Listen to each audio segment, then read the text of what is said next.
വളരെ എളുപ്പത്തിൽ ഉണ്ടാക്കാൻ പറ്റിയൊരു സ്വീറ്റ് ആയാലോ ഇന്ന്. ഇതിന് പാൽക്കോവ എന്നും മൈദ കൊണ്ടുള്ള ബർഫി എന്നും ഒക്കെ പറയാറുണ്ട്. എന്തു തന്നെയായാലും ഉണ്ടാക്കാൻ വളരെ എളുപ്പമാണ്, നല്ല സ്വാദാണ്, വായിലലിഞ്ഞു ചേരുന്നൊരു മധുരം. അതിനായിട്ട് ഒരു പാൻ ഞാൻ അടുപ്പിൽ വെച്ചിട്ടുണ്ട്. ഏറ്റവും ചെറിയ ഫ്ലെയിമിലാണ് വെച്ചിരിക്കുന്നത്. അതിലേക്ക് 1 കപ്പ് നെയ്യ് ഒഴിച്ചു കൊടുക്കാം. ഈ നെയ്യ് ഒന്ന് ഉരുകി വരട്ടെ. ആ സമയത്ത് ഇതിലേക്ക് 2 കപ്പ് മൈദയാണ് ഇട്ട് കൊടുക്കുന്നത്. ഇനി ഇത്രയും ക്വാണ്ടിറ്റി നിങ്ങൾക്ക് ആവശ്യമില്ലെങ്കിൽ എല്ലാം പകുതി എടുത്തിട്ട് ചെയ്താലും മതി. ഇനി നല്ലപോലെ ഒന്ന് ഇളക്കി കൊടുക്കുക. മൈദയുടെ എല്ലാ ഭാഗത്തും നെയ്യ് നല്ലപോലെ അബ്സോർബായി വരണം. ഇനി ഒരു 15 മിനിറ്റ് ഇതുപോലെ തന്നെ ചെറിയ ഫ്ലെയിമിൽ വെച്ച് ഇളക്കിക്കൊണ്ടിരിക്കുകയാണ് വേണ്ടത്. ആദ്യം ഇത് നല്ലപോലെ കട്ടിയായി വരും. ഒരു 5 മിനിറ്റൊക്കെ കഴിയുമ്പോൾ ഒന്ന് ലൂസായി തുടങ്ങും. ആ ഓരോ ഭാഗത്തും വരുന്ന ചേഞ്ചസ് നല്ലപോലെ ശ്രദ്ധിച്ചോളൂ. ഇപ്പോൾ ഒന്ന് ലൂസായിട്ടുണ്ട്. വീണ്ടും കണ്ടിന്യൂസ് ആയിട്ട് തന്നെ ഇളക്കി കൊടുത്തുകൊണ്ടിരിക്കുക. ഇപ്പം അതിൻ്റെ കളറൊക്കെ ഒന്ന് ചേഞ്ചായി കുറച്ചുകൂടി വൈറ്റിഷ് കളറായി ഒരു പതഞ്ഞു തുടങ്ങുന്നൊരു ടെക്സ്ചറായിട്ടുണ്ട്. അല്പം കൂടെ ലൂസായിട്ടുമുണ്ട്. 15 മിനിറ്റ് ആകുമ്പോഴത്തേക്ക് നല്ലപോലെ ലൂസായി വരും. അതാണ് നമുക്ക് വേണ്ട പാകം. ഇത് ഉണ്ടാക്കാൻ വളരെ എളുപ്പമാണ്. നമ്മൾ മൈസൂർ പാക്കൊക്കെ ഉണ്ടാക്കുമ്പോഴത്തെ അത്രയും ഒരു റിസ്ക് ഇതിനില്ല. മൈസൂർ പാക്ക് ഉണ്ടാക്കുമ്പോൾ സാധാരണ ഒന്നുകിൽ ലൂസ് കൂടുതലായി പോവാം, അല്ലെങ്കിൽ കൂടുതൽ തിക്കായി പോവാം. ഇതങ്ങനെ ഒന്നും സംഭവിക്കാനില്ല. വളരെ എളുപ്പമാണ്, ആർക്ക് വേണമെങ്കിലും ഉണ്ടാക്കാം. ഇപ്പോൾ കണ്ടോ, കുറച്ചുകൂടെ ലൂസായിട്ടുണ്ട്. ഇതുപോലൊരു സിൽക്കി സ്മൂത്ത് ഫിനിഷിലേക്ക് വരും. അതാണ് നമുക്ക് വേണ്ട പാകം. എല്ലാ ഭാഗവും ഒരുപോലെ തന്നെ നല്ല ലൂസായിട്ട് വരും. തീ ഒട്ടും കൂട്ടി വയ്ക്കാതിരിക്കാൻ ശ്രദ്ധിക്കുക, പെട്ടെന്ന് കരിഞ്ഞു പോകും. ഇപ്പോൾ ഏതാണ്ട് പാകമായിട്ടുണ്ട്. കണ്ടോ, നല്ല ലൂസായിട്ട് വീഴുന്നുണ്ട്. ഇങ്ങനെ ഒഴിച്ചു നോക്കിയാൽ അറിയാം. ഈ ഒരു പാകമാകുമ്പോൾ തീ ഓഫ് ചെയ്യുക. എന്നിട്ട് പെട്ടെന്ന് തന്നെ പാത്രം മാറ്റുകയും വേണം. ഞാനിതൊരു ബൗളിലേക്ക് മാറ്റുന്നുണ്ട്. ഇനി ഇത് നല്ലപോലെ തണുക്കണം, റൂം ടെമ്പറേച്ചറിലേക്ക് വരണം.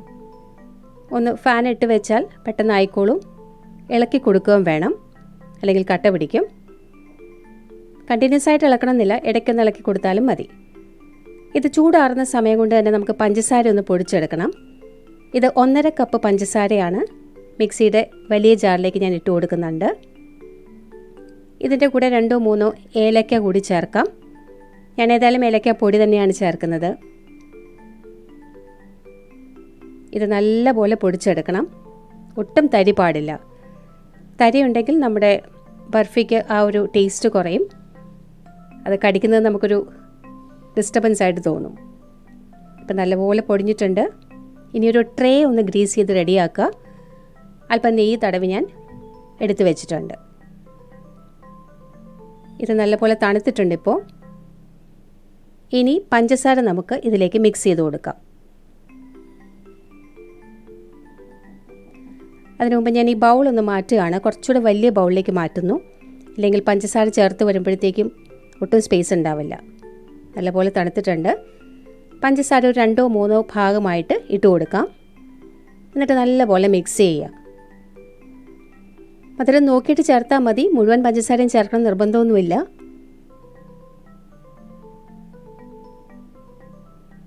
അല്പം നല്ല മധുരം ഇഷ്ടപ്പെടുന്നവരാണെന്നുണ്ടെങ്കിൽ ഇത് മുഴുവൻ ചേർക്കേണ്ടി വരും. പഞ്ചസാര ചേർത്ത് വരുമ്പോൾ ഇളക്കാൻ കുറച്ച് ബുദ്ധിമുട്ടുണ്ടാവും. എന്നാലും ഇതിനകത്ത് ഒരു റിസ്ക്കും ഇല്ല. പതുക്കെ ഇളക്കി എടുത്താൽ മതി. തിരക്കൊന്നും പിടിക്കേണ്ട ആവശ്യമില്ല. നല്ല പോലെ മിക്സ് ചെയ്തെടുക്കുക. അതിനുശേഷം നമ്മൾ ഗ്രീസ് ചെയ്ത ട്രേയിലേക്ക് ഇട്ട് കൊടുക്കുക. നല്ലപോലെ നെയ്യൊക്കെ ഉള്ളതുകൊണ്ട് സെറ്റ് ചെയ്യാൻ വളരെ എളുപ്പമാണ്.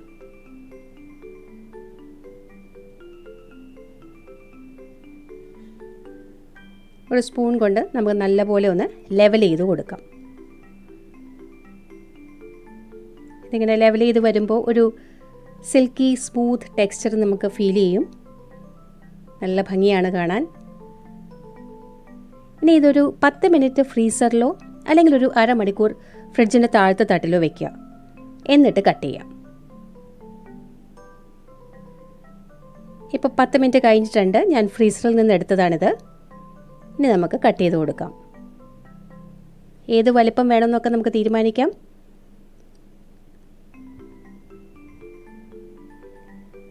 ഇതാണ് ഇതിൻ്റെ ടെക്സ്ചർ. പെട്ടെന്ന് തന്നെ പൊട്ടിപ്പോരും. നല്ല സ്വാദാണ്. പെട്ടെന്ന് തന്നെ വായിൽ അലിഞ്ഞു ചേരും. കുട്ടികൾക്കൊക്കെ വളരെ ഇഷ്ടമാവും. ഇത് ഒരുപാട് പേര് കുട്ടിക്കാലത്തൊക്കെ കഴിച്ചിട്ടുണ്ടാവും. ഈ വീഡിയോ കണ്ടിട്ട് അങ്ങനെ ആർക്കെങ്കിലും ഓർമ്മ വന്നാൽ ഒന്ന് പറയുമല്ലോ. Thank you for watching.